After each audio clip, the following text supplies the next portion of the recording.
looking at everything as like an opponent. I think he's just looking at it all together on the table. Because I never heard the words "can't do the Super Bowl together" again, and that to me is impressive.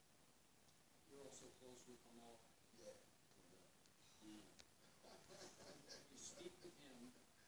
Give us your insight into his level of frustration with the future of his New York Knicks.